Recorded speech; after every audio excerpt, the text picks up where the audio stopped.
Hi everybody, welcome to the first edition of my podcast, which is called Comedown Convos.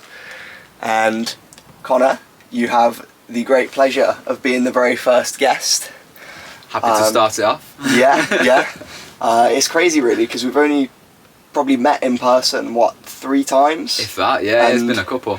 Yeah, but already I can tell going to be one of my best mates. Going to start a commune. Yeah, without a doubt. I know these podcast hosts, they always joke about the legendary pre-talks that have happened, but we genuinely have been chatting for full day, and then prior to that, on and off bits and bobs as well. Yeah, exactly. Slowly aligning, I would say. So Connor, you are a charity founder. Wait to hear.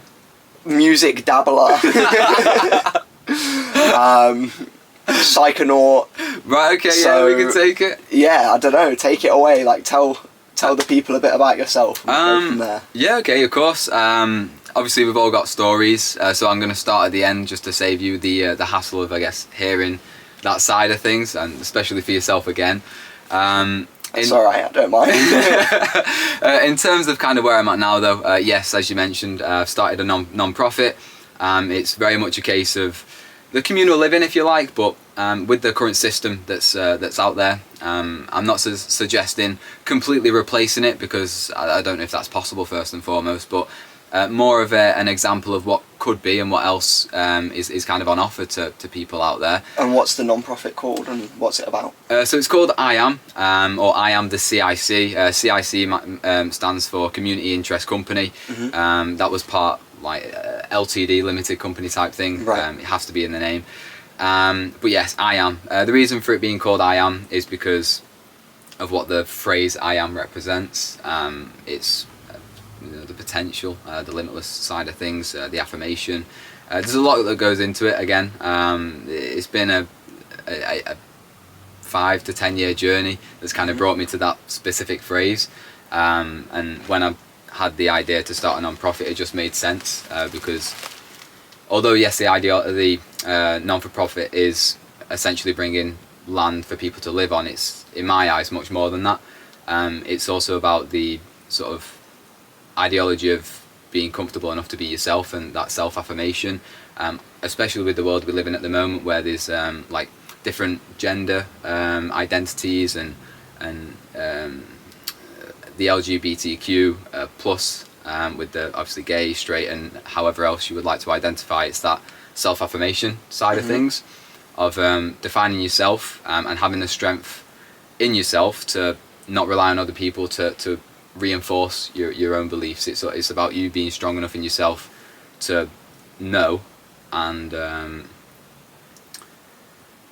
kind of disregard what people are saying if it's not resonating with you. It's not for you, I guess. Each and every person has their own universe, their own sort of identity, characteristics. Of course, everybody's got their own story. Exactly. And what are you trying to do then, materially, to help people with that? Of course. The be-all and end-all is to essentially buy land, develop it with sustainable housing, water, energy, and giving people a space and the time back, really, where rather than spending money essentially to pay bills for a house that you want to live in, I'm saying I'll provide that for free. Mm-hmm. All they ask if you spend a little bit of time to maybe do some gardening or upkeep somewhat of the community, and in return, like I say, you get a house and essentially free food and water and stuff. That being said, once there's some form of example, I would like to this is very end game, so to speak, but I'd like to somewhat push it out and show people that there is an alternative, and rather than putting the resources into as many cosmetics, as many wars and pharmaceuticals and things like this, that there is somewhat of an alternate path that maybe we can align. And just imagine if the government did somewhat put all the however many billions or trillions of amount of money or resources out of certain aspects and put it into sustainable living for everybody and into the economy of that, as opposed to the economy of war. Yeah, of course. Well, I don't think they'd do that No. because they class us as taxpayers, so Yep. not going to be paying much tax if we're growing our own fruit and veg and stuff. True, but true. yeah, I know that this kind of communal stuff, we spoke about this earlier today, something I'm quite interested in as well, this kind of anarcho-communalism as a new system, a new way of living, of setting an example that the current system that we live in, this capitalist system, there is an alternate path for those people that are kind of emotionally mature enough to live in a shared space with a group of other people and to make it work in a way that everybody finds fair and equitable. So why don't you tell me a little bit more about your kind of political beliefs and your ambitions, how you think that that commune would function? I'd be lying if I said I had all the answers. I'm not one of these types of people that I'm looking for people to look to. I'm more trying to show people that there's a space here for people to come together and build it together. I'm not saying that my ideas are better than anyone else's, because truthfully I don't have all of the answers. Yeah, nobody does, and I think anybody that claims to needs to be mistrusted. Yeah, 100%, or somewhat 100%. Definitely, and just kind of, I guess, building off from that, it's again, I'm more looking for like-minded people with the same sort of creativity, I guess, and, that are willing to create and come to me with ideas. I'm not wanting for someone to be like, yeah, that sounds like a good thing, what do you want me to do? Yeah. I'd much prefer someone to come to me like, this is exactly what was on the wavelength of, I've been thinking of doing this. How do you think we could facilitate it? And then it'd be take like, that initiative. Exactly. Because we're all creators at the end of the day. I think it's the system that somewhat subdued us and just expected us to conform and kind of forget our own creative ideas. Like, surely each and every one of our neighbours has had an idea in the past that they've wanted to pursue, but due to fears or due to some form of restriction, whether it be parents telling them it's probably not the best idea and so on and so forth. Or society itself just reinforcing that. Yeah. Definitely. I think the education system needs to be massively reformed. Agreed. In multiple ways. Go for it. Take it away. Yeah. Again, it's that I'm not smart enough to know the full ins and outs, but just off the base level of experiencing the education system, as most of us has. Hey, look, we're just two guys fucking spitballing in front of the camera. Exactly. So yeah, I'm definitely not in a standpoint to really go at the political state of all that type of stuff, but just off the surface of things. There's a few different types of schools, one of them being you can sit down at a table, you have to do this, you have to conform, and it's this way or the highway type thing. There's another type of school which a lot of successful people went to, where it's about saying this is the work you have to get done, but how would you like to do it? And you can sit on the floor, you can sit on the couch, you can sit at the table, you can do it in colours, you can do it in pen, you can do it in pencil, but it's just about getting the result. The process isn't as necessary, because it's down to the individual to create the process, as long as they're aiming towards the destination. Whereas the school that we're in, well, the majority of schools are very much a case of you have to conform, you have to sit down, you have to do this, like, whereas the other one could be like, you could do it outside if you really wanted. Like, it's just about allowing people the freedom to somewhat express themselves, but also be within that parameters of trajectory of making them aspire to be something as well, I guess. Yeah, of course. I mean, have you ever looked into how the school system was kind of created? And I forget the name of it. It's a fairly well-known thing. It's just, evidently I'm not that great at retaining all the information I need. But I really hate to use this example because it's not going to paint it in a great light. But P. Diddy, for instance, obviously I know he's got his stuff going on right now. But didn't he like piss on somebody, or is that? He's done a lot more than that, from what I understand. Right, okay. He's been very abusive, and a lot of things. There's a lot of stuff that is coming out and has came out, and I imagine will come out. That being said, it's fair to say that he's been able to attain a certain level of success in material aspect, which, if you look at it in some form of spiritual kind of way, I guess, he's still been able to put forward what he likes and have the discipline in order to attain that. So whether you're looking to do something good or bad, like the non-profits, for instance, or whatever it is that you want to do, it's going to take discipline and consistent action to get there, and self-belief more than anything. Well, I say that's half the battle at least. But he went to one of these schools where he's okay to follow his own path. It's reinforced that you have the power within you to make things occur, and you're not wrong for wanting to do something different. In fact, they encourage that. Yeah, of course. Which is what I think everyone needs, a bit more encouragement to be what they've got inside, as opposed to ridiculed for wanting to be pink hair and do the makeup even if they're a young lad or whatever. You know what I mean? I mean, our individuality is what makes us special at the end of the day, and I think when people are able to express that in a way that allows them to kind of tap into their true self is when people have the best ideas. And I mean, I might need to be fact checked on this, but I'm pretty sure that the modern education system was kind of formed with the influence of one of the Rockefellers in order to kind of churn out factory workers for the industrialization period, and that's why you've got bells between classes and you're expected to line up. And so, you know, our school system these days, it's created to turn out drones instead of creative thinkers, thinking people who have that ability to, you know, look at a situation and decide for themselves how they want to react to it, or whether it's, you know, something that aligns with their values or not.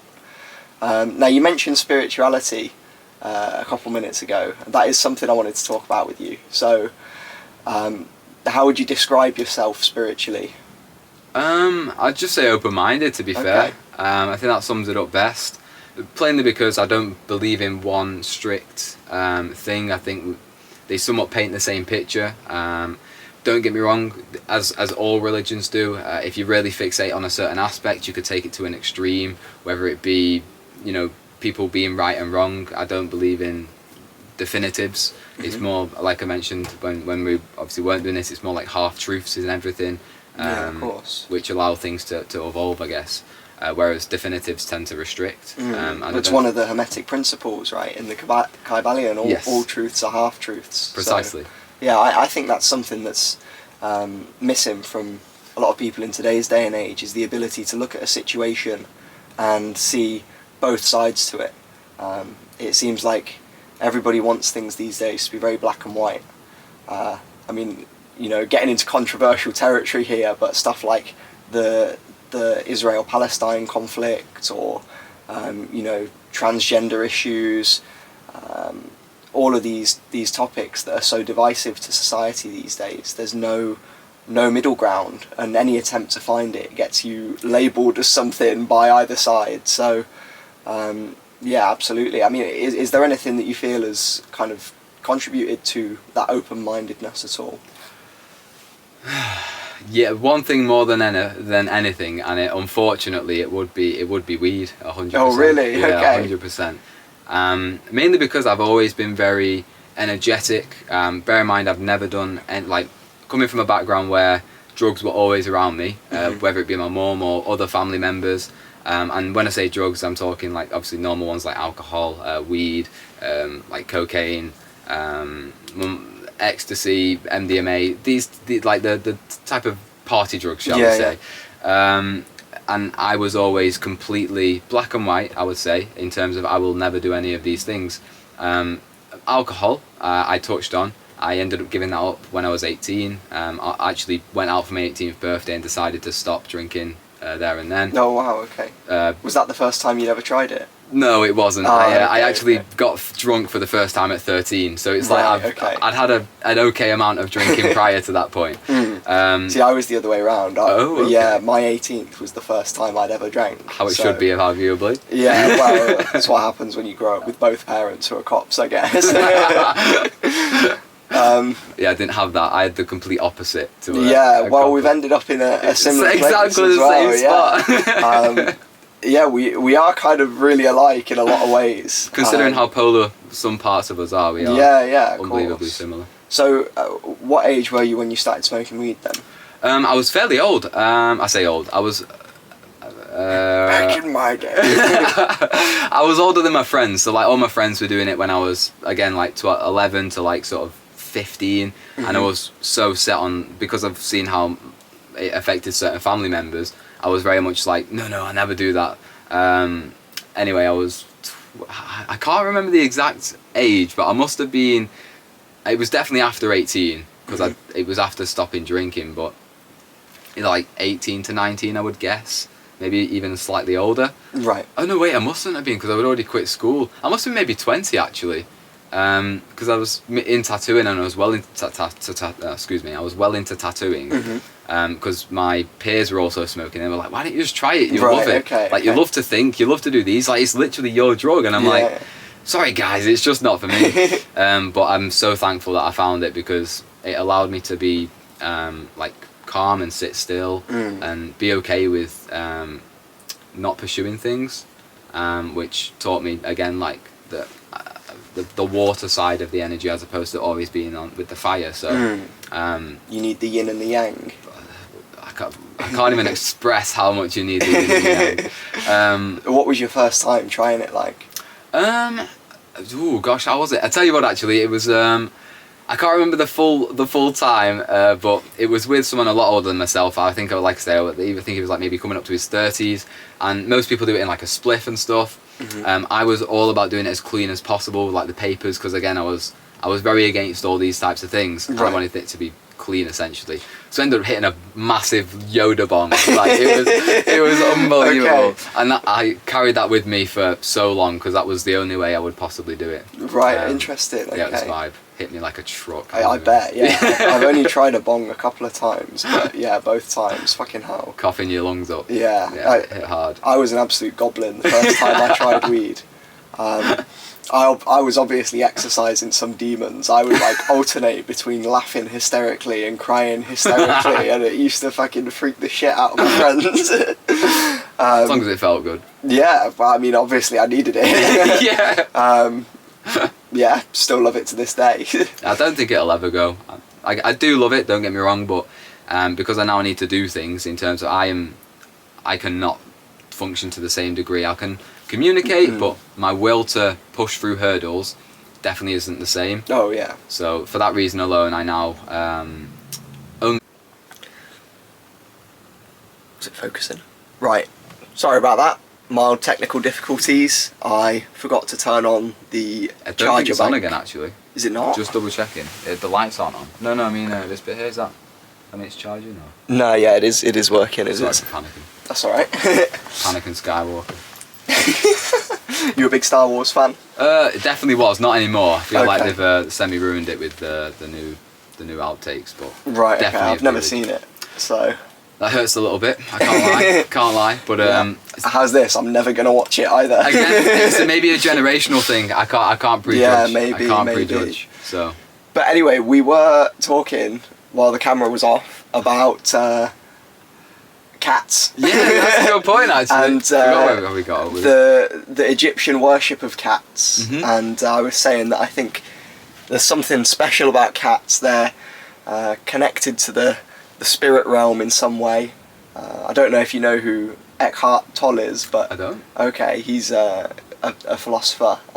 One of his quotes is that he's had 3 great Zen Buddhist teachers in his life, and they've all been cats. And I think one of my cats is a reincarnated Zen Buddhist as well. Yeah, he's so chill. So anyway, you were talking about how it was like the month of the Leo, or the year of the Leo, or something. Again, I'm not under any impression that I know the ins and outs of this. It's more stuff that I picked up through passing. But it's funnier to pretend that you do. Yeah, it would be. Had I have the knowledge, I've picked it all up, then I 100% will be going into this. But yeah, just to touch on 2 points, is I saw something recently about cats where there's something that's passed through, like some sort of termite. I can't remember exactly what it is, but it comes from the cat. It goes on the rat, and then it somehow makes maybe it's in the feces or something. It was basically the reason they thought that.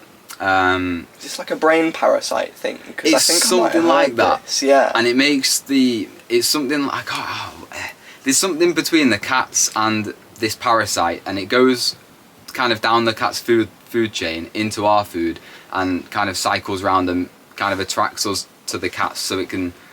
I'm making this sound so conspiratorial, but I promise you, they're harvesting our energy. No, bro. I promise Cats you. are harvesting. There's some form of science behind this. I promise you. I just can't remember it all. But, so what I was actually getting about the Egyptian side of things was, although that could be part of it with some form of parasite or whatever it was.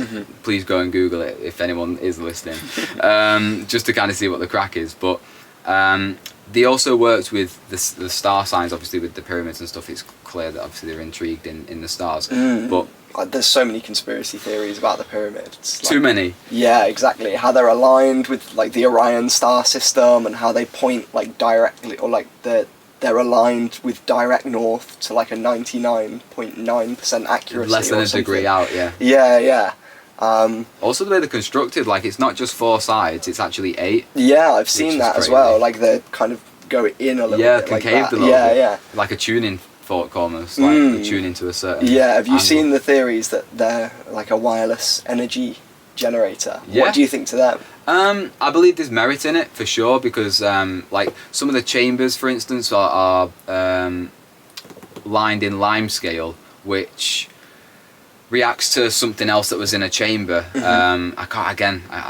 This is all from like years ago that I was interested in this when I was in school, so that's we don't do specifics on Comedown Convos. We just do like mild generalities from things that we vaguely remember. Okay, and try and string them all together. In that case, I'm perfect. That's all I've got. So yeah, with there was some sort of chemical reaction, so I definitely can get behind that. Also big into Nikola Tesla, and the thing that he was with. Tower, yeah, exactly. And he, I believe that was like the pyramid to be like a permanent version of that almost. Again, I'm not saying it is or it isn't. I'm just saying that there could be truth in it.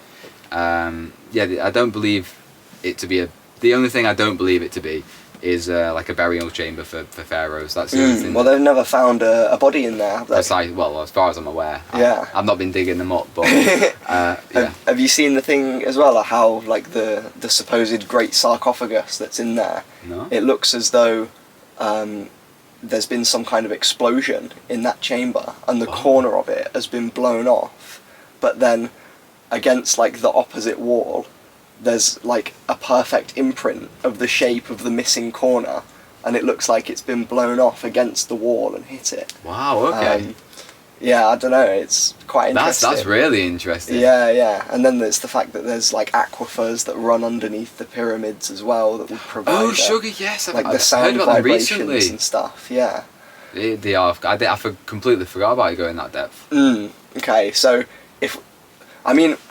there might be no factual evidence for this, but it's more fun to assume that it was a wireless energy generator, so we're going to do that. Yeah. So who built it? In that case, for me personally, it would either be like this thing has happened, like whatever we're experiencing now has happened multiple times, and it's just a remnant from that. Okay, like a cyclical kind of history repeating itself. Yeah, to a certain degree, like Atlantis, for argument's sake, like that got wiped out, and like there's, for me, the big flood in terms of religions. Then there's like, I think it's like 52 different unrelated religions or scriptures that are completely separate from each other. They're not like, I'm not just talking America, I'm not just talking Saudi Arabia or Siberia or Russia. Like there's multiple different places from these disconnected places on Earth that all tell the same story. Yeah, everybody's got a flood story. Yeah. So to me, it's like, okay, to what point does it become like that? To me, is just too much of a coincidence for it to like not be a thing. Regardless, who built it? It was either some version of us, or maybe it was obviously aliens, if you like. Yeah, the Anunnaki. Back to their usual tricks. One way of putting it, for sure. It very well could have been, though. In all fairness, I mean, have you any sort of theories on it yourself? I'm not against the idea that we were given some kind of intelligence from a force that we don't understand. Again, that's something that you could argue has been presented through loads of different myths from different cultures, like the idea of Prometheus stealing fire from the gods and then being punished for the act, and the idea of original sin from Christianity. There's a lot of stories of humans suddenly being granted this kind of divine wisdom, and then making some kind of mistake with it. But yeah, again, it's like the stories of the Anunnaki, as I was saying to you earlier, that we are like an enslaved race that mined gold for them and were genetically engineered. I don't so much feel that. But yeah, I'm definitely open to the idea of ancient civilizations and stuff. I need to read some of Graham Hancock's books, to be fair. Have you ever read any of his stuff or listened to it? I've listened to him. Right. I'm more of an interview person as opposed to a reading type guy, as I say. He's got a thing on Netflix actually for Ancient Apocalypse. Oh right, okay. It's a nice little series where he goes through a few different sites around the world. I don't want to spoil anything, so yeah, it's a good watch. Okay. Joe Rogan interviews, also watch them with him on. Of course, yeah. He's a very open-minded individual. I like him, and Billy Carson, for instance, he's somewhat intriguing. I just like people with open mind and new ideas. I'm not saying I believe them, not saying I don't, but it's just nice for people to come with alternatives as opposed to just following a narrative that was predetermined for us. Yeah, exactly. What do you think that the biggest kind of indicator of open-mindedness is? Like, what makes somebody open-minded? How crazy they are for me, I'll be honest. Okay. Like how much expression they have, how much they can form, their ideas about things. Like if it's a recent term actually that's come to light is the NPC type thing. Like how much of an NPC you are, I guess, in terms of the easiest way I can put it into like short term is we went on a walk, and I wasn't even in the mind of this, but this is what put the NPC thing into my head. Was we were on a walk, and when I walk, I don't wear walking boots. I wear like just big trainers or like something that's comfy, and I've walked many a time and I never had any problem. And I'm talking, every single person we went past was like, "You're gonna struggle in them, mate." And word for word, it got to the point where we were just like, we saw someone approach and we were like, "You're gonna struggle in them, mate." And then they'd say it, and it was just so like, it was It's like weird time loop effect. yeah, like literally, but every single person that came past, it was like they were just a preset of consciousness that like had experienced similar things, and they were just going about their life and never really thinking outside the box, just coasting.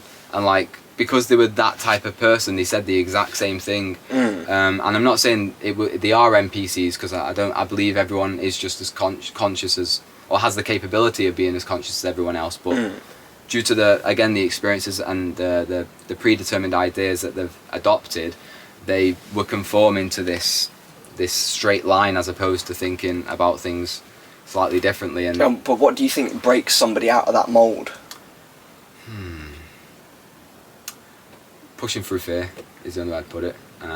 Like fear of being judged, fear of like a lot of people say with psychedelics or whatever, like I've had a bad trip, or like I'm scared that I might see something, and it's like, yeah, you're supposed to see something. Like, that's Take the medicine, point. bro. Yeah, exactly. But it's like they're setting their own limitations because they're scared of changing their mind. So like, don't get me wrong, like I think the first time I did DMT I was a bit nervous.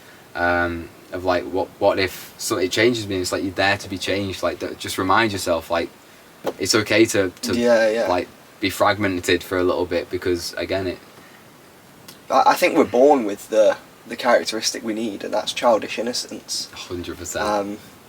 Yeah, I think if you can question your reality from a place of genuine curiosity, without any kind of ideology or dogma that you're trying to push, that's a lovely way of putting it. Then yeah, I think that you will never stop learning, and I think that as a rule, the more people learn, the nicer they get to each other. Depends what they're learning. Well, yeah, that's true. I mean, you get like the Jordan Belfort types that just spend all of their skill points on like persuasion, money and manipulation. yeah. Speech 100.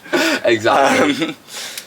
But I don't know. It's like you were saying earlier. A lot of celebrities, once they reach a certain level of fame, it seems like they go through a spiritual transformation when they realise that. I mean, you know more about this than I do. I don't really follow pop culture much, but you listed a few celebrities that have gone through it. I mean, who are you aware of? So I guess the main ones are like Jim Carrey's been known for it, fairly recently. But like say even people like I mentioned Justin Bieber, where like he was,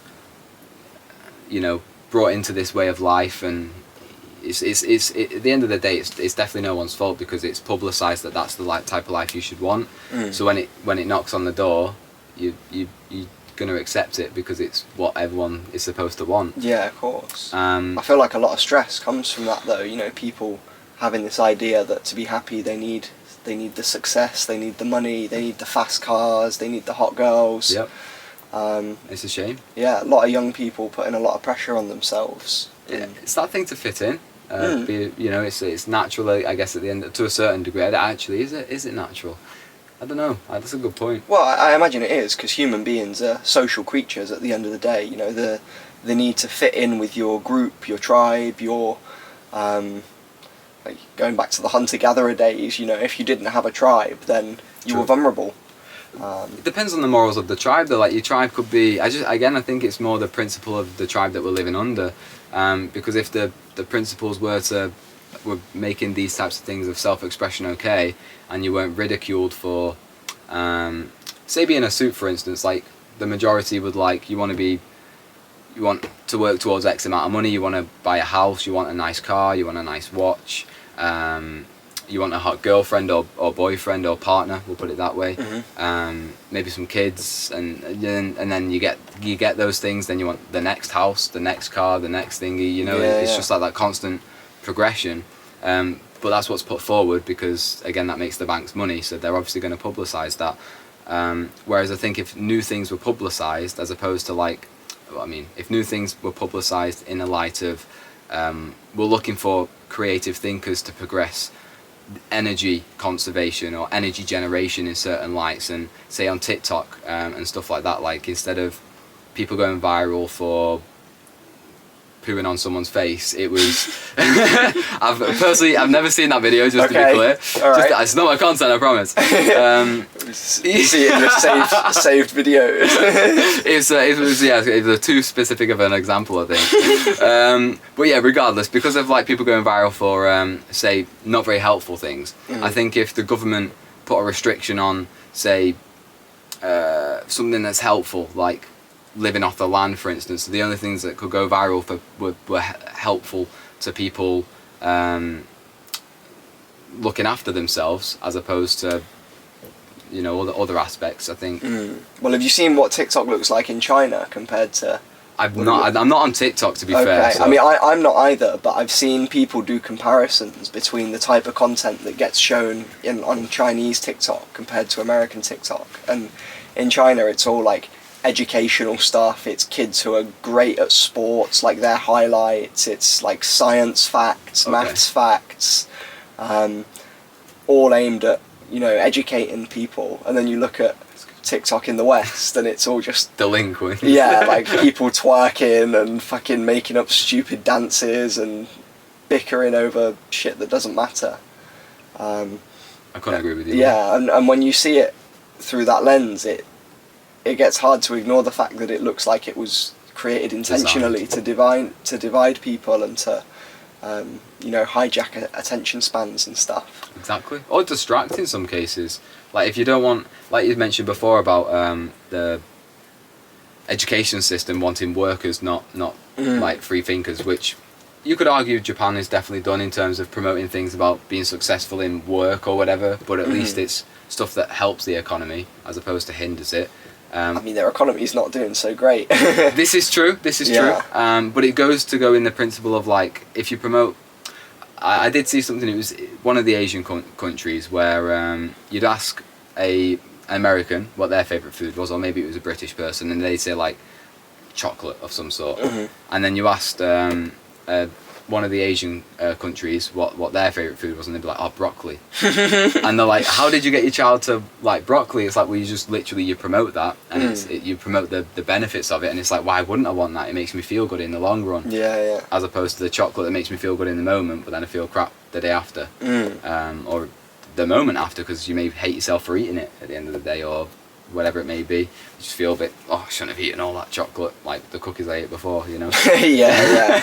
I think I've eaten about 6 Subway cookies so far. So. You're not wrong. I've eaten nearly a full packet. So my god. I've gone next level. But Unit. For the wrong sort of unit. Have you seen those areas in Japan? I can't remember what they're called, but it's like specific pockets of communities that are known for producing people that live to very long the blue lifespan. zones. Yeah, blue zones. That's it. Yeah. I watched a documentary a couple months ago on that. Yeah, that's really interesting. And the thing is, when you look at them, they keep themselves active. They're still involved in their community. They still help out and have, a job of sorts, and they feel valued. Whereas I think in our society, it's almost like everybody is putting off their life until they retire. Yeah. And then once they retire, they kind of just drop out from society in a way, and start to feel useless for a lot of people, I think.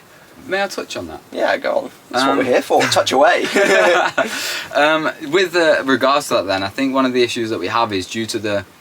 again, I could be wrong because I'm not from there, so this is more my outside perspective of looking at the way people are acting, and I'm not obviously involved in it, so I can't say for sure.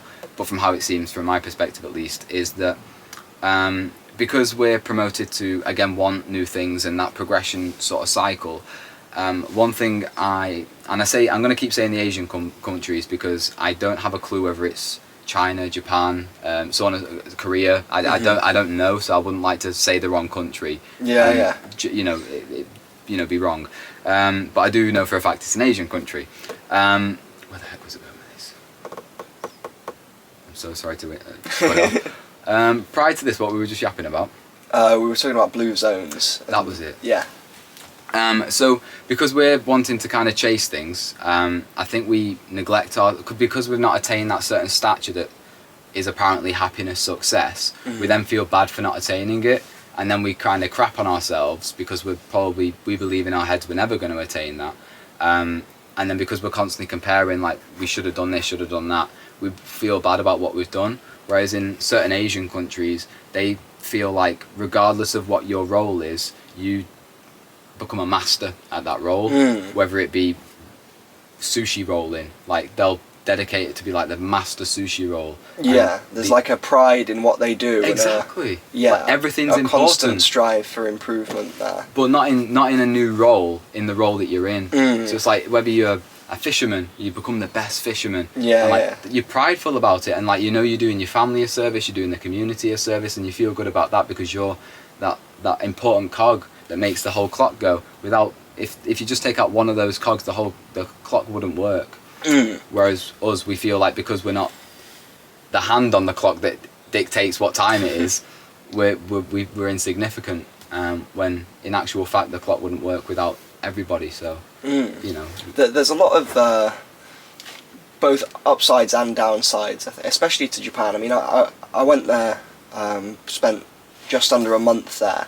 When I arrived, I thought, like, okay, my God, they've got it figured out better than us, because you walk around, there's no litter on the street, like everybody is very polite to each other, all the public transport is immaculately clean, like everybody's just quiet, going about their day, and it feels, compared to, cities here, which can be quite chaotic, it's like, oh, okay.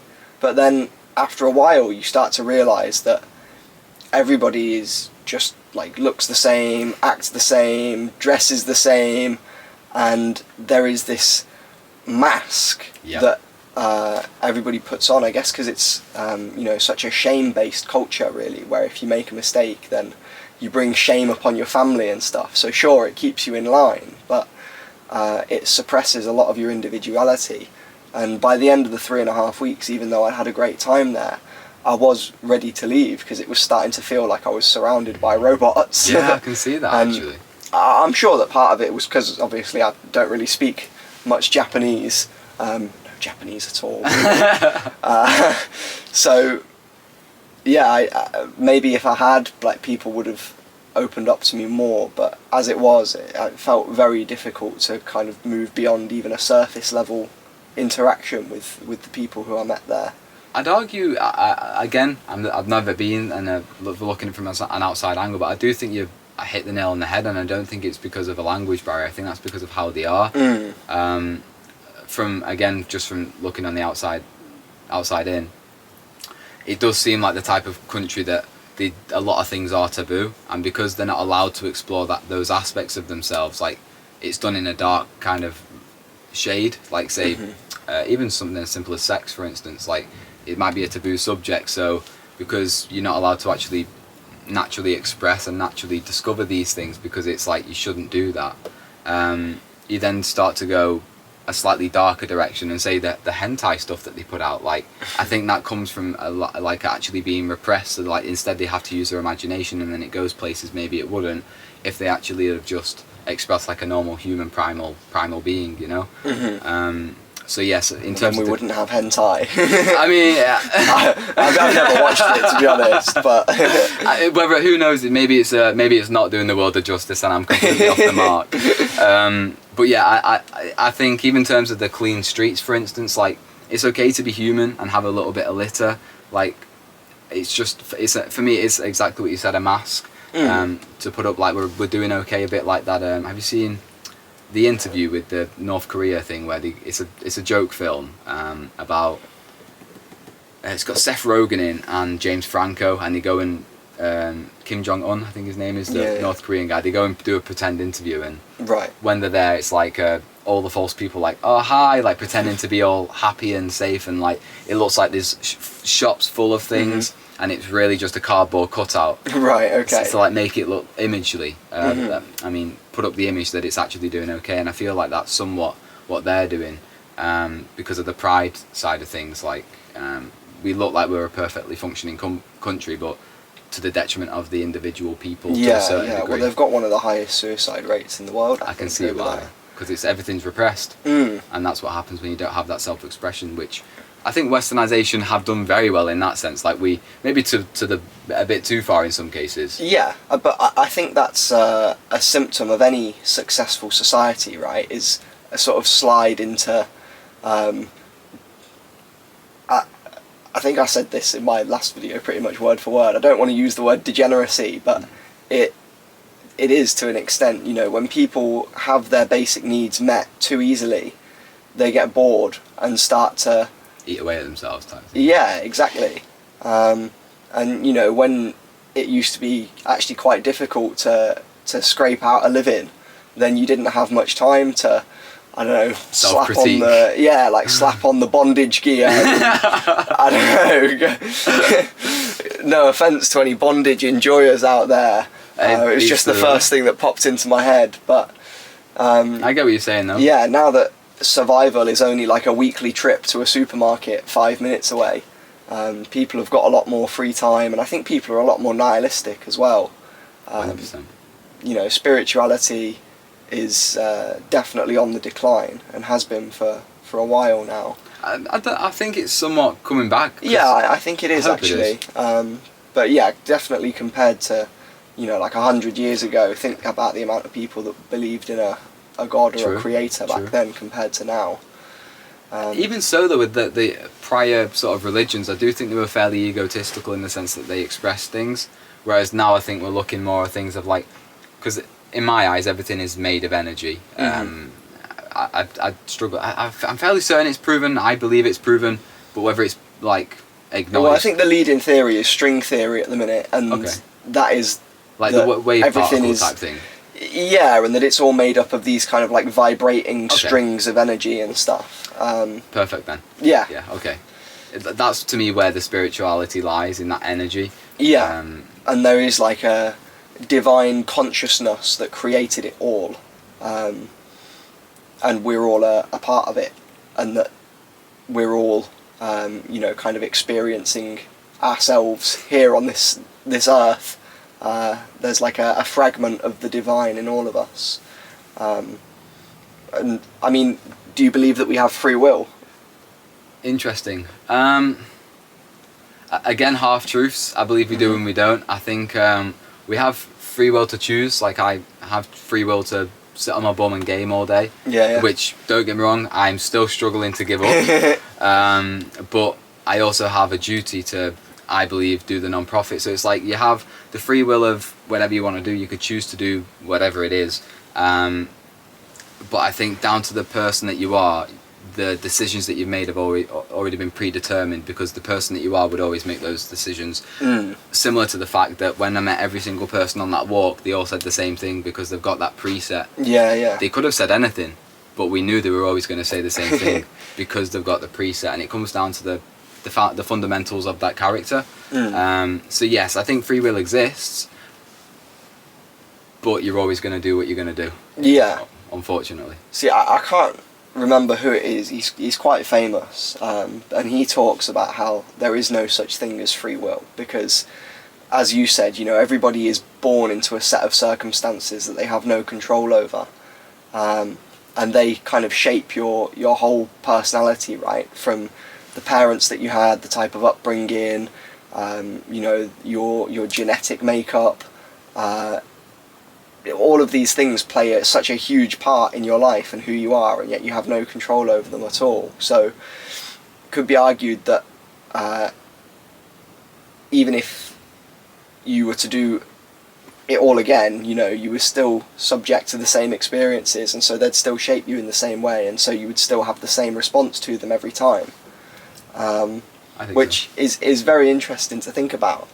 And have you also seen the studies as well that show that scientists can predict the choice that somebody's going to make before they're consciously aware of it? Truthfully, I've not. Okay, that's quite interesting as well. I think the experiment was something like they asked people to push a button and to let them know when they'd decided that they were going to push the button, but they could consistently predict like 5 or 6 seconds before when somebody was going to predict the button. That's before they'd said that they'd made their mind up. So I do think that we have free will, but human consciousness is definitely an area that we don't understand. And I don't know if we ever fully will. I personally think it's a paradox. We the closer we look, like for instance, the further we look, the more the universe has to reinvent itself so we can perceive something. I think it's just a case of the more you look, the more you'll see. You can forever look, or you can accept and just crack on. It does seem as well that with the sciences, the deeper we look into something, there's always like another layer. And like the book, Finite and Infinite Games, reading this at the minute, it seems like the creator of the universe is playing an infinite game where, because it's fun to experience its creation, it's keeping the game going, and we've talked a fair bit earlier about the kind of parallels between comparing the universe to a game and life to a game, and I really do think that there's something in that, because if you break it down to game terms, life is a series of problems to solve, a series of challenges to overcome, from learning to walk and talk when you're little, to then learning how social interaction works, like the social game, and then like getting into the political game, whether it's like office politics to earn the promotion and that's your quest for the minute, or whether it's like a deeper spiritual quest, where you go out and you face your shadow and you slay the dragon of the self, and you go on that quest and return as the conquering hero. It's all these games, and life is the most interesting game you can play, and it stands to reason that if you were powerful enough to create something like this, you'd want to play a game with it somehow. Games are one of the oldest creations of humans. Like everything's play at the end of the day. Yeah, exactly. And life becomes a lot more enjoyable when you approach it through that lens as well. And we talked as well about like reincarnation. Yep. And how that would factor in, and how once you die, your eternal soul, maybe you've had a difficult playthrough and you fancy playing on easy mode for the next one, so you get the urge to boot up the game again, and you spawn into the body of, like, I don't know, somebody that's going to have a pretty blessed life. and then maybe one day your eternal soul decides that it wants to try and get that next step of just experience pain enlightenment, at some or point. yeah, and so you play on like starving African child difficulty, and it's all part of the fun, which I suppose sounds really callous when you consider that there are humans and that experience real suffering, or you know, as real as a perception of suffering can be. I'd argue, like, although the pain is definitely on some form of scale, we all look at our problems as the be all and end all. So like whether you're, like you say, a starving child in Africa, or a rich mum in Beverly Hills, like, I think to those two people their problems will be of the same magnitude, even though we all know that the starving person in Africa's problems are probably, in my eyes, more real, and I'd hope in most people's eyes it would be the same. I feel like to each of those, like, their problems do genuinely feel just of the same magnitude. Well, I guess they're no different. And precisely. Humans are very adaptable, so... And yeah, when you look at all the like famous successful people that have killed themselves, then... True. Obviously there's... something in it. Yeah. Yeah. And usually these guys seem the more happy, the less things people have, the more happy they tend to be. Like, I see so many videos where, like, the shanty towns in Africa, or somewhere in Africa, and they're literally living in, like, metal huts, and they're dancing, you know what I mean? They're fucking loving their life, and it's a full community side. It's not just like a few random people doing a weird TikTok. It's like a community are actually thriving and having fun and, like, coming together, just expressing themselves in movement to a frequency that they can all enjoy. Well, I do think that this is where society today is going wrong, in that people are too individualistic, and we've adopted this kind of social Darwinism attitude where everything is a competition, and, you know, life is a contest. The strongest win, the smartest win, the most ruthless win, and if you grow up and you live in an environment like that, you will come to embody it and start to see your fellow man as opponents. And, you know, once you get into that mindset of thinking that by helping somebody else out, you're hurting yourself in a way, then it's over. You know, it's very hard to escape from a mindset like that without, I think, psychedelics, and that's why I'm thinking there's going to be some kind of yeah, I really do. So, I mean, let's get on to that then, because you mentioned, you know, you started believing in the weed this thing, kind of universal energy and stuff after you tried DMT. Oh, it was truly, it was weed that helped me massively, because I didn't just smoke weed with my boys and, like, do stuff. By the time I adopted it, I was happy to sit on my own. Luckily, I lived in a place where, like, I grew up on a council estate and things, but by the time my sister was born, my mum ended up getting a council house that was fairly remote. So by the time I got hold of things like that, or by the time I accepted to do things like that, I would say, I was in the room on my own, and my mum knew I was doing it. She was happy for me to do it and try it, because she just leaves me to me in that sort of sense. So I had time to myself, and it allowed me to really sit down and meditate, and maybe put on something that, like, in terms of music, like, say, pan music, for instance, just for the sake of saying something. And that was truly what woke me up to possibly being more. Plus the thing that, like say about the celebrities being, like, they get to a certain stature of, like, a certain point in their career, and then they'll do, like, a sort of ego switch where they'll start to believe and put out, like, I believe in Jesus, or whatever it is that they express it in, the universe, spirituality, which always resonated with me, because I was always curious, like, why have they suddenly adopted this thing? But that led me on the path to DMT, ayahuasca, acid. What else is there? I think that's the main sort of hallucinogenics. Have you ever tried mushrooms? Oh, sugar, that's my favourite one. Oh, rookie mistake. Mate, I can't believe I've let myself down like that. Which did you try first? Mushrooms. Yeah, it was it was 100% mushrooms. Oh well, Okay. yeah, it was weed. Smoked weed for however many years. Then I started to, like I said, I got to a point where I was like, okay, now I would like to do shrooms, and I've always been the kind of person to do things quite, what's the word, like ritualistically. So rather than just like some people putting them on like Nutella and sprinkle some mushrooms on some toast or something and have it like nice, I fasted first of all, and then Right. I took them and I did it for 3 days straight with just mushrooms and water, like as like a Oh, really? yeah. So like just as my, because I don't know why, but something was like, I've just got to be pure in my body and like have nothing there, but like I just wanted to be, you know, like again pure, I guess the easiest way to put it. So I had nothing kind of diluting the substance. And that was the first time, and like obviously I was tripping balls for a good amount of days, and yeah, it just made me reassess things essentially. Okay, and what were your big kind of takeaways from that then? The main thing was that I guess it wasn't so much I found new things out, it was more confirmed things I was playing with, which I needed to take some time out of work and really assess what I wanted to wake up every day and do, because waking up chasing new cars and stuff wasn't tickling my pickle anymore. So I just quit work. I said, look, I'm taking some time out. They're like, have you got another job? I'm like, no, literally. I don't know how else to say this. I just don't want to work anymore. Yeah. It's just, I just need some time to assess kind of what I want. Yeah. Power play.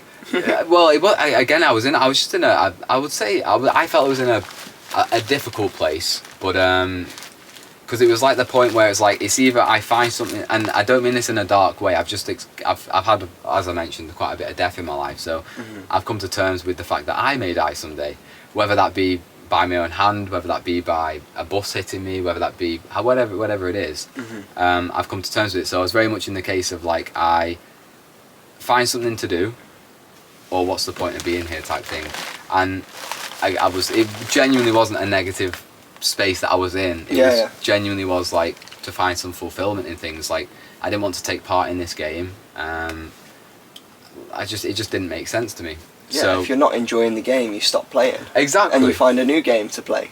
Well, if there was another game, I didn't know there was until obviously I did the shrooms. Well, took the time out and did some more experiences, I guess. So yeah, the shrooms basically said, look, this isn't the path. Take some time out, assess what you want. And during that time, that's when I did ayahuasca, did a multitude of other things that really aligned with taking my ego out of things and doing things for other people as opposed to my own selfish wants. I did things for the universal needs. Talk to me about ayahuasca then, because I've never tried it, but I want to. I would highly recommend it to everybody. The experience I had was very, I think everyone's experience is very subjective, very personal. I'm happy to share, that's not what I'm saying. I just mean my experience won't be someone else's, their experience, but you can learn from something from everyone's experience. Yeah, absolutely. So when I went, there was my personal experience, just to kind of speed over it, I guess, was quite reserved, where a lot of people were like dancing around and giving it that self sort of expression. I wanted to kind of meditate on it and see kind of how it affected me, what it made me feel, what I could see, and like rather than it was just my own personal kind of discovery on it. It was also a 3-day retreat where we did it every single night, so it gave me the opportunity to do different sort of vibes with it, if you like. Okay. So yeah, the first night I basically like laid down. Well, I took a drink of it. I was like, this isn't doing anything. I took another drink, and bear in mind this was like a good hour and a half between each one. Third and final drink, I was like, second drink I felt I could like yeah. So I took the third one because I was like, again, I was still getting into these things where like the more the better type thing. Like, I need to really break through and like do as much as possible. So I was like, yeah, this shit's rubbish, give me all of it. When in actuality, yeah, I was like, give me the ball. But in actuality, well, anyway, I got to the point where it was like, the more I actually realised, like, it was, the more I gave myself to it, the more it took. So in a good way, I mean, like, if I wanted to close off from it and feel completely okay like I am now, I could be like that. But if I wanted to like kind of zone into it, it was just as accessible like that. Right. You were able to sort of like control the the dial. Yeah, of how mongy I want it to be. Yeah. So it could either be like full mong and like, like dribbling and like with the stars or whatever, or it could be completely sound. So like it does this thing where it's called purging, and I didn't do it till the third night or second. I can't really remember. It was years ago. I didn't do it initially, I'll say. And when I did do it, I was throwing up, and I was like, I'm so sorry for like everyone else was puking, obviously, but I was I'm too apologetic, I guess, for me. I was good. So I was throwing up in this bucket, and one of the shaman ladies that was coming over to like make sure I was okay, I was like, I'm so sorry for throwing up. I was like, I couldn't help it. And it was like the reason I felt I was throwing up, at least, was because every time I would go in my head and like start like assessing, it would give me this horrible feeling like I needed to throw up to get like back into the present moment where I wanted to like dance type thing, for instance. So interesting. Rather than taking yourself out of it, it was forcing me to be present and kind of in flow with everything, as opposed to taking my step back. Which again helped me kind of balance the weed side of things, because weed puts me in a very passive state where I'll go into like observer as opposed to creator, I guess. And again, that there was so many different things in it, but be all and end all, I truly believe it's a placebo. It's just a placebo that kind of puts you more in tune with what's already there.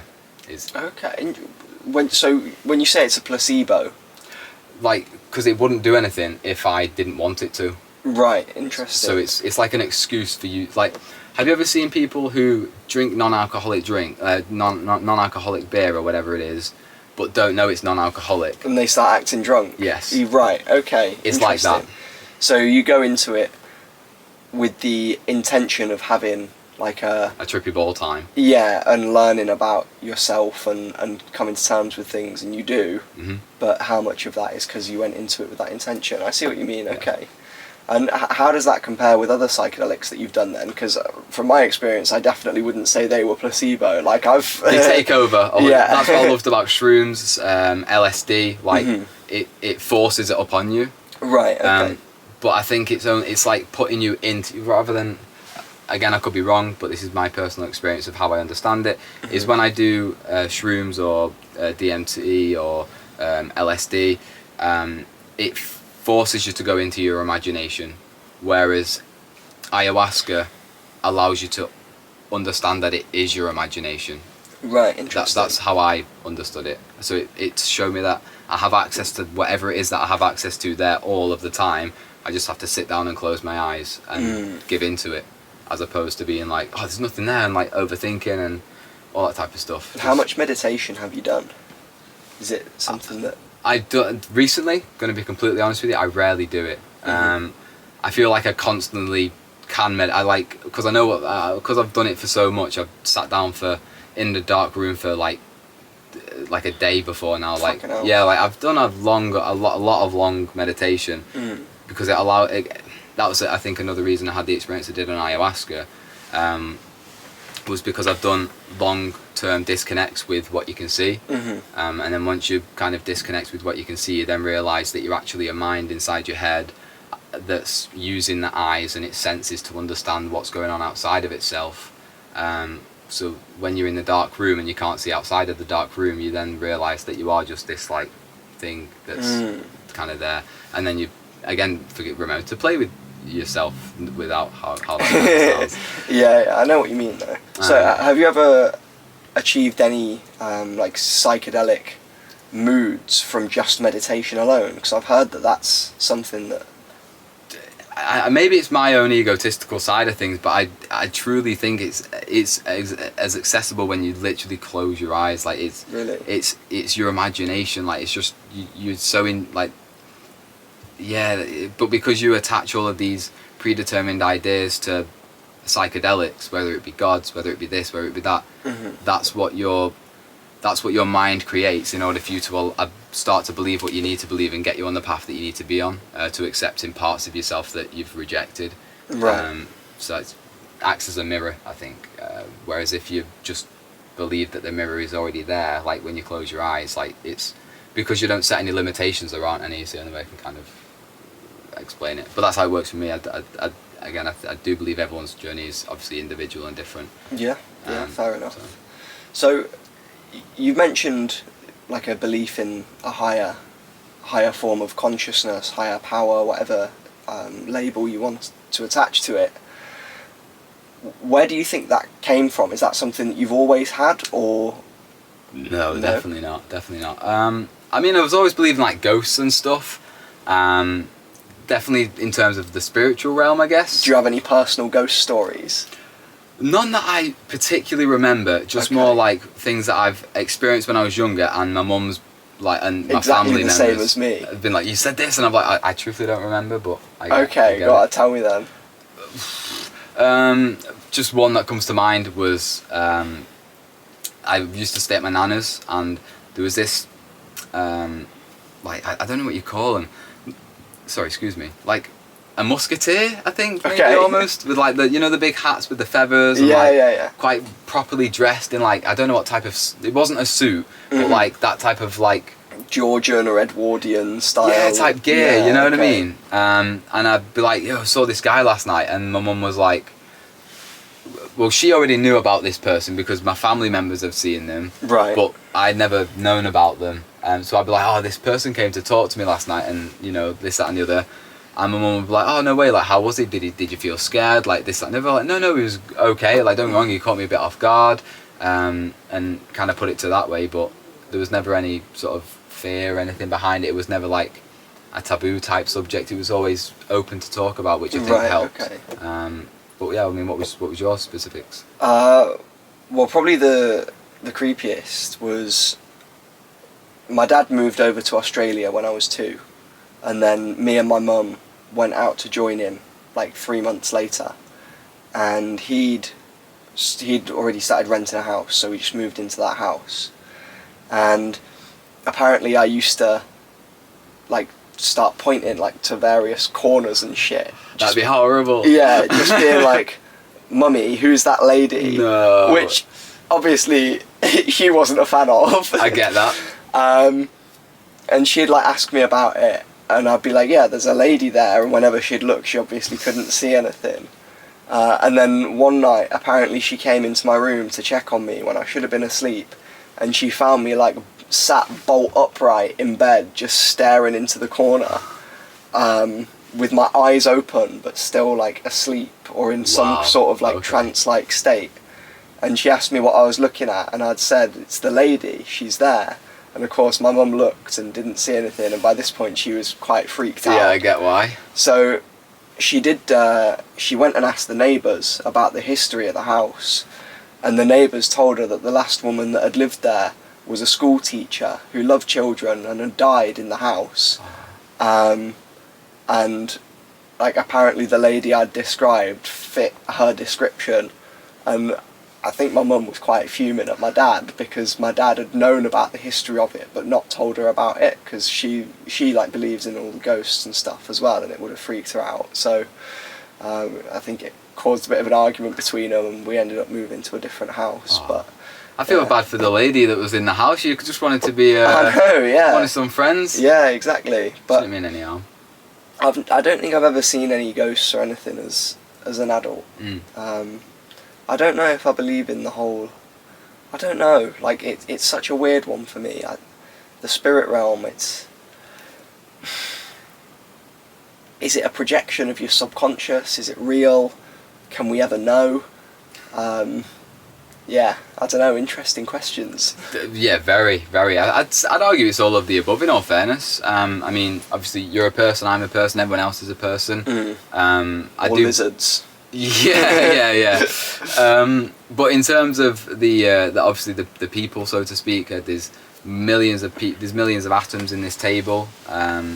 There's obviously billions of people that are all, again, individual expressions to a certain degree, and those like individual expressions of what? Whatever you want to call it. I call it. What do I call it? I guess the all, the universe, the greater will, atoms, for instance, or however you want to perceive it. I guess it's whatever makes sense to you. But because there's, like I say, an energy being inside of you, like when you do disassociate from your body, when you do pass, I mean, who's to say that you aren't on just a different realm of frequency that is perceiving different things? Because don't forget, you no longer have eyes. So you no longer have the feel. You no longer have the taste. Yeah, true. So it's just that our senses can no longer, our bodily senses can no longer sense it, so our mind disregards it. Whereas when you're a child, you maybe don't associate with your sight to the same degree that you do when you're an adult. You don't, you know, so you're are perhaps more willing to trust. Exactly. Yeah, okay, more open-minded. Precisely that. That makes sense. So it's not that it doesn't exist, it's not that it does exist, it's just that it's there if you're open to it, and if you're not, no fucking qualms. Yeah. But I mean, it's true that like energy is powerful, and it can be felt as well. Like and I think this is realised by society, but perhaps subconsciously. I mean, slang like vibes. You know, people talk about vibes, short for vibrations. That vibrational energy that you can feel off of somebody. And if you're at like a rave or something, and everybody's on summer and you're all fucking like dancing in time to the music, there is that kind of collective energy, and it's palpable. It is. And I think more people need to get in touch with that. 100%. Because it's like the hive mind type thing. Yeah, exactly. And I've seen some wacky theories about how like raves and festivals are a way to like harvest energy, and they're sinister, and they can be. They can't. Again, it's energy at the end of the day. So if you're trying to, it depends on the intention behind it. Like if you want to create an environment where it's very free and caring and loving, perfectly fine. If you want to create one that's a bit more aggressive, perfectly fine, because everything has its place. I'm not saying it is the actual frequencies are negative. I'm just saying the intentions behind why they're getting you there may be nefarious. Yeah, fair enough. But again, I don't believe in good and bad. I believe in actions and reactions, or cause and effect type thing. And it's in the eye of the perceiver. Yeah. Makes it good or bad, I guess. Yeah. Are you a big raver? Unfortunately not, to be completely honest with you. I love dancing, love expression, all that type of jazz. I just don't tend to go to many of them just because I don't like feeling crappy the next day. I don't like being written off. So for that reason alone, I don't. But I'll happily go to a rave and be completely sober, and I'll have just as good a time as anyone else. Same. I love a sober rave. You can't beat them, genuinely. Yeah. For me anyway. But. Still dancing at the front. Yeah, it's got to be done. The front is the best place as well. Where else would you want to be? Exactly. I mean, there is a little bit of merit sometimes to dropping back and just being like another one of the crowd. I mean, the festival I went to recently, Brockwood Festival, there was a moment where I was at the front and I'd smoked a joint, and then suddenly, I guess because I was like going for it, having a good time, but like 4 different people like pulled out cameras and started recording me dancing, who were from like the event organizer team. Oh, no way. To get like promo content for it. But yeah, because I was high, it just felt like everybody then was watching me, so I had to make a swift getaway before things got too strange. But yeah, then I went back anyway, and I think it's just a thing, right? Like if you dance at the front and you're having a good time, you're going to get recorded. Naturally. So yeah. Especially if you're good at dancing. I wouldn't say I'm good with dancing. Just expressive. Lots of energy, not much technique, but like I make up for it with the energy. Passion. Yeah, exactly. It's a good combination to have. I'd take passion over technique any day. Yeah, true. You'd probably get more done. Get in the flow state. Yeah, exactly. I mean, I've been in the flow state before at Rocket League when I've taken like a tab of acid. No. Yeah. I can't even look at screens when I'm doing stuff like that. Oh, really? It was on the Comedown, to be fair, but I always used to get angry at Rocket League. Oh, when you're losing and stuff. Yeah, exactly. I used to get tilted, and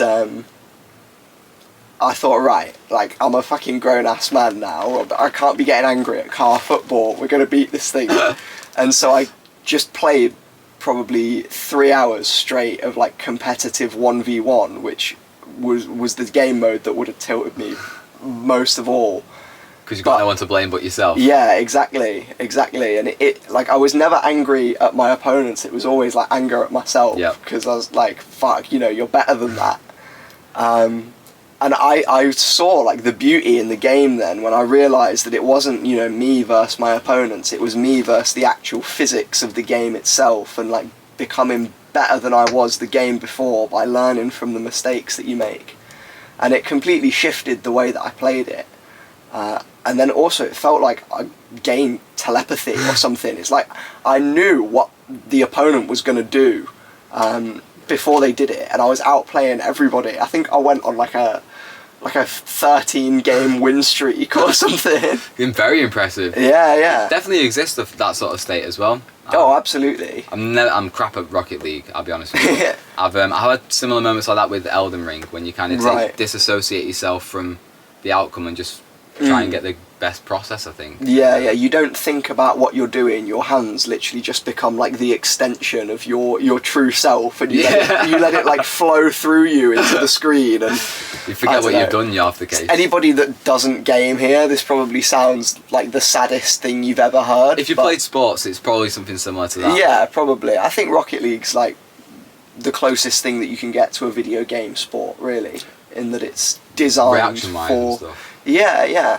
And skill, I guess, actually, even the planning side of things. Yeah, there's a lot of tactics that go into it, in like your rotations and how you position yourself and how you play around your teammates and I believe stuff. a lot of League players would argue with you there, League of Legends. I feel Right, like, okay. I'm not one of them, because I'm crap at the game, but through knowing a few people who do take it somewhat serious, I feel like they would argue it's the pinnacle of gaming. Yeah, I mean, it's the same sort of thing, though. It's an infinite game where there is no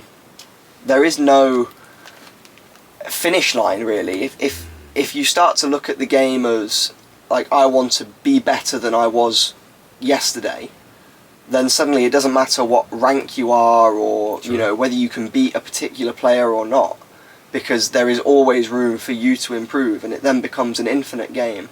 That's really because there's no destination. It truly is about the journey of just progressing. Yeah, and I think that's what all the most fulfilling hobbies are. It's why I think, you know, people that learn to play an instrument, they tend to be more kind of like chilled out and have this. I basically, what I'm trying to say is, I think it's good for people to have a hobby that they turn into an infinite game, and this realization of, you know, mastery of yourself and mastery of, you know, your approach to learning something is helpful in kind of fostering a 100%. a healthy mindset. I think it will carry into everything as well. Like, even say you're working, for instance, or whatever you want to compete in, or whatever the phrase will be. If you detach from so much one desire of something and just take the actions that it kind of takes to get there, I guess. Yeah, very Buddhist of you. I think, like, exactly what you're saying, it will translate into life, because you'll be more fulfilled with, say you're stacking shelves at Morrison's, for instance. Like, if your attainment is to become manager or whatever it is, or maybe it's not you personally, I just mean in general, just to be clear. I think if your aspiration would be to take over the Morrisons and do your become manager, I think you'd enjoy the process less than you would if you were just having fun putting a tin on if you could just enjoy that process. That's what I do. Like, I make sure that all of the bread is lined up, like, as well as I can get it. I take pride in trying to do a good job. Don't get me wrong, I take the piss a little bit. But that's part of enjoying the process. Yeah, of course. I'll go for like 2 half-an-hour shits a day. Why not? I had a manager like time me once on a... Wow, I'm not surprised, I'm going to be honest with you. 2 half-an-hour poops. Well, yeah, okay, but this one wasn't even one of those. Like, I'd been up there, I came back down, and she was like, "Stephen, you've been up there for 15 minutes. It's not good enough. It reflects really poorly on you." It's like, who are you? I think I just started laughing at her, because, like, who times like another adult's amount of shitting time? And then, like, bread on a shelf in a supermarket, you know, put it into perspective. Yep. Like, get a grip. No, I agree completely. I think that's why the complete different outlooks, like, she wants to be a manager, she wants to take things serious, and it killed her enjoyment because she's too busy. She's playing a finite game. Yeah, exactly. Whereas you're just like, I'm just here to do a good job, and have fun doing it. Yeah. Whereas she wants to be like, oh, I want to progress, and in order for me to progress, I have to hit these KPIs and do this properly and do that properly. And it just takes the fun, and you end up stressed and you end up dying early. Like those blue zones, actually, going back to that very quickly, one of the massive things in that was how stressed the environment was. Like one of the things was this guy had cancer. He was in, like, say, New York, for argument's sake, and he was a Greek person. And when he got cancer, he went back to this little Greek island to go and stay with his family. Bearing in mind, he was terminally ill. He was like, the doctors had given up on him. He was like, you're going to die in 6 months. Like, right, okay. It's definitive, you're going to die. So he was like, well, fuck it then. I'm not going to get any help. I'm just going to go back and spend the rest of my life with my family. Yeah, enjoy the rest of my time, yeah. He lived for years and years, probably still alive now, and is living a completely different life. I'm a big believer in removing as much stress from your life as possible. It's a killer, man. Yeah, exactly. And I also think that it frees up so much of your spirit and your creative energy. Yeah.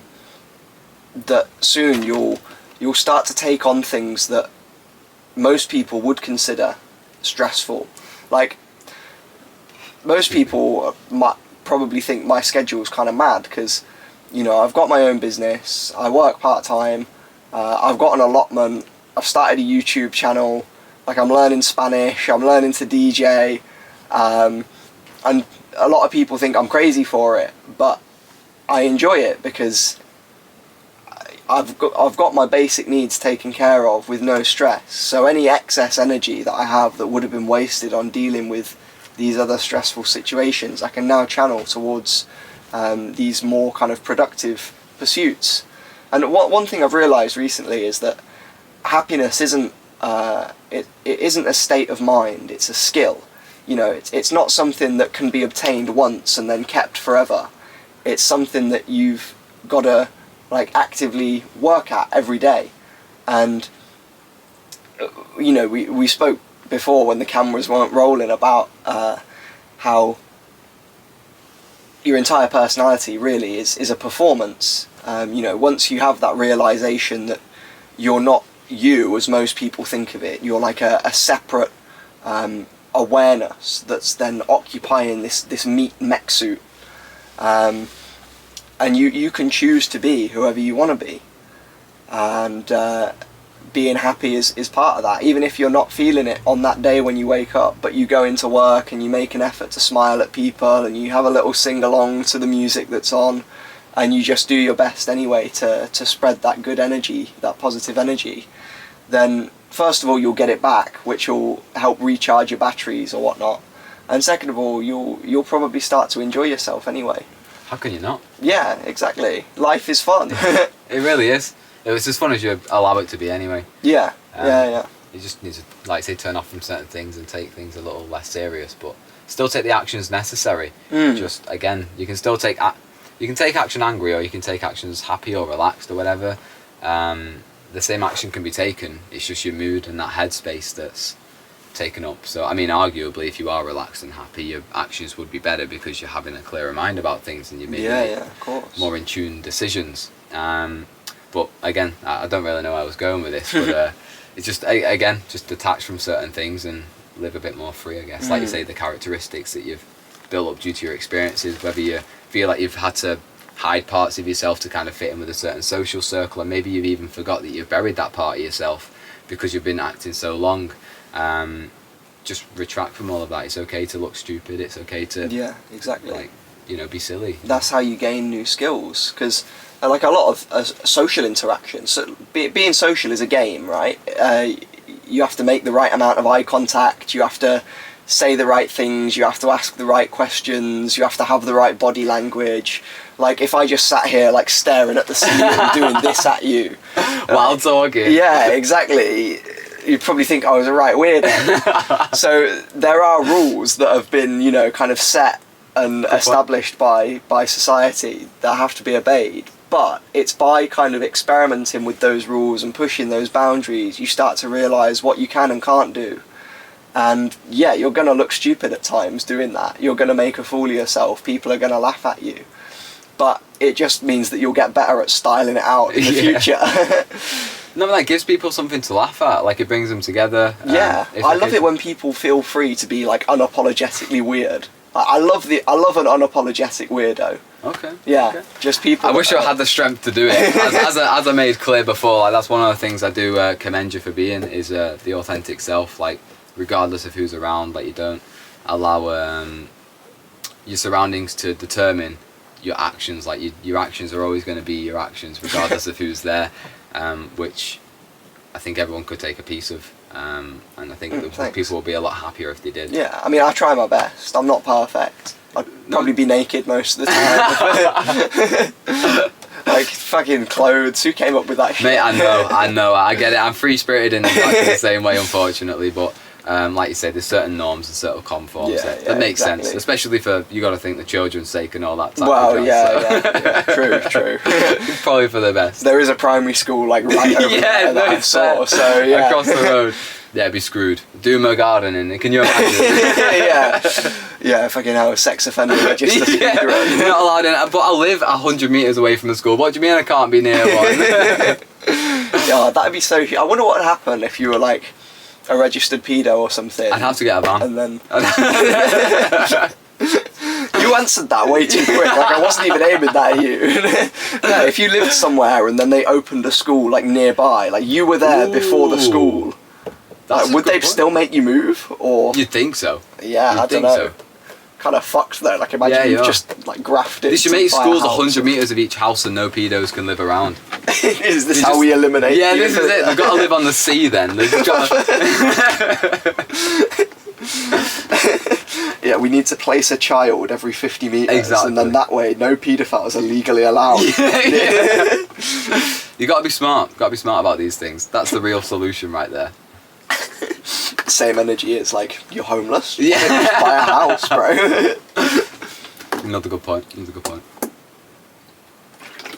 How long have we been going for now?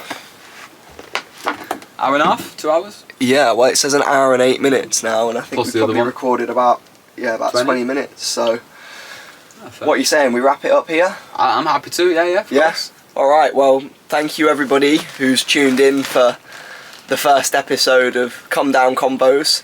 There'll be many more to come with more interesting people. I'm not going to spoil it. Also, because I don't know who yet. So, yeah, anything you want to finish on, Connor? No, just like pretty much what I said about yourself is just start to try and be more authentic to yourself and without the fear of being ridiculed. It's something I'm personally working on right now. It's something you embody really well, regardless of... I do try.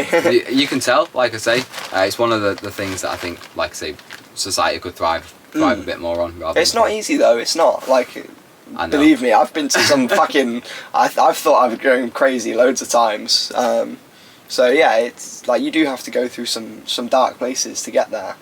But it's like I said to you before, I think that people that have been through a lot of suffering are the ones that really truly appreciate the impact that spreading positive energy can have. You know, that smile from a stranger, if you've been in a dark place, you know it can make all the difference. So you know, if you're strong enough to come through that and decide that you want to channel your energy into helping others, then you got my respect, and I think that embodies you to a T. So appreciate it. Yeah, no worries. Well, that's a really nice place to finish.